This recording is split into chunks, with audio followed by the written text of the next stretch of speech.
everybody, and we are here again for a new episode of the Figure Out English podcast for English learners. The transcript will be available as usual on figureoutenglish.com, as well as the learning notes and practice exercises. And let's start! Hello everybody, and after a little summer break, we are back with our podcast Figure Out English. And why are we back? I wanted to talk to you a little bit about traveling, about your holiday plans, and about the vocabulary which will be important for you if you are going to travel abroad this year. When is your next holiday? Where are you going? Do you have any plans? What are you going to do? And why are you visiting these countries? There are a lot of questions, and I wish we could talk to you one-to-one directly, and I could ask you all these questions and you could tell me everything about your future holidays this year. If you are traveling abroad, are you worried about your English, or are you learning a local language? It of course will depend on where you are going, but I would like to give you a couple of tips on how to brush your English quickly for your next travel. In fact, my advice will be about every language you are learning if you've decided to learn some local language for your traveling. In fact, it is a very good idea. From my experience, people really like when you say hello to them in their local language, or for example, when you say thank you in their local language. That's why it's probably a good idea. Learn some basic phrases. Greetings, hello, good morning, saying goodbye, goodbye, see you, thank you very much, saying thank you. You already guessed it, yeah? They also say it's a very good idea to learn some numbers like 1, 2, 3, 5, 10, yeah, to understand the prices. And of course, the most useful vocabulary for you, it will be food. Learn the names of the local dishes.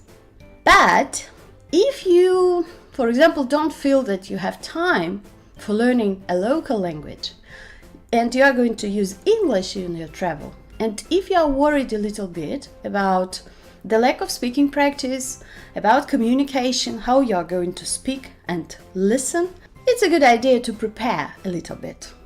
And actually, there is this thing. I have found it very useful for my students when they are preparing for a travel to some country. They go on italki.com. It is a website where you can find any individual tutor about any language, and you guess what they're doing?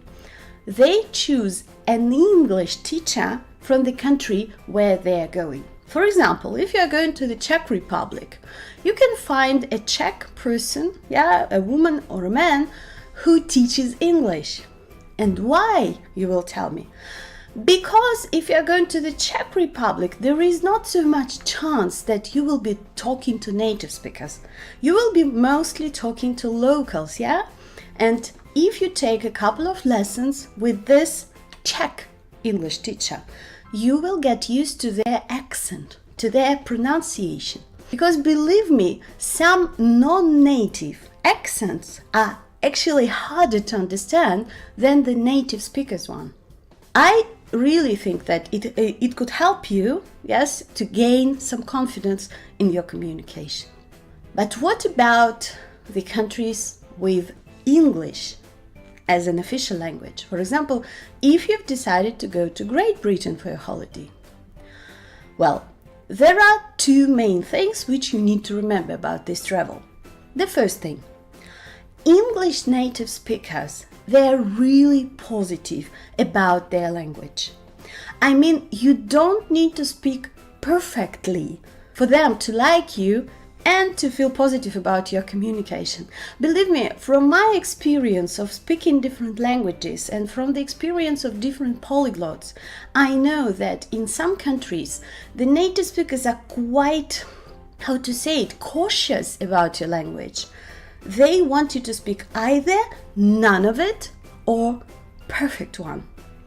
I will be not telling such negative examples, but this is definitely not true about any English-speaking country.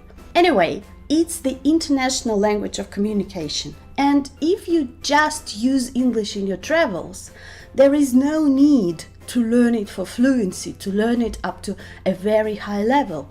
You can simply pick up some phrases, some basic communication functions, for example, how to ask for help, how to ask about price, how to buy things, how to communicate in the shops, for example.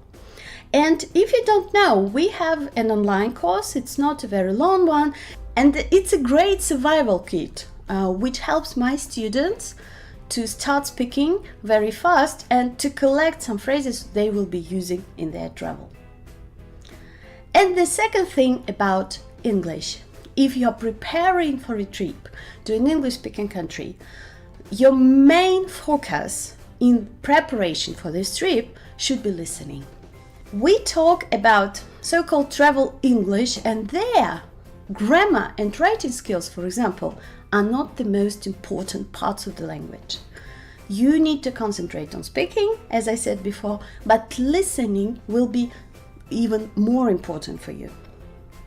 Practice listening to dialogues, watch movies, and I recommend to listen to this Easy Languages YouTube channel. They have a sub-channel, so to say. It's called Easy English, and it's English from the streets. It's people going around the UK and the United States asking different questions to the locals. They seem difficult at first, but they have subtitles, of course, and if you practice step by step every day for a month, for example, you will see this huge improvement in your listening skills. And if you are sure that you will understand what people are telling you, you will be more confident in communication. This is your main focus, and this is my main advice. First of all, don't be afraid. Remember about the positivity. Nobody is angry about bad English anymore in the world, especially if you don't communicate in this language every day. But what's also important, you really have to push yourself to practice. Don't be afraid. Don't communicate only with the guides. Speak your language, for example. Try to use this travel as a real learning opportunity. What you can do, you could try to talk to the hotel staff in English only. Even if they speak your own language, try to speak English. Learn from this experience. Find the free walking tours. In many cities now, you can find this opportunity to go to the excursion around the city, and the guide will be speaking English to you. This is great. My students use that, and they always say it's very, very useful. You can also find the local language exchange community. If you travel to Europe, practically in every city there will be one. People who like learning languages, who like to get together and just learn through doing, yes, learn through speaking. And in these communities, the biggest table, the biggest group will be of people trying to practice their English. And again, for you, it will be a great experience. I hope this helps, and please let me know how you are preparing for your travel, where you are going, or maybe you need some kind of help from me. I will be very, very happy to answer your comments and questions. Thanks a lot, and happy travels! Thanks for listening. Please visit figureoutenglish.com for a free download of the transcript and learning notes. Don't forget to share and comment. Cheers!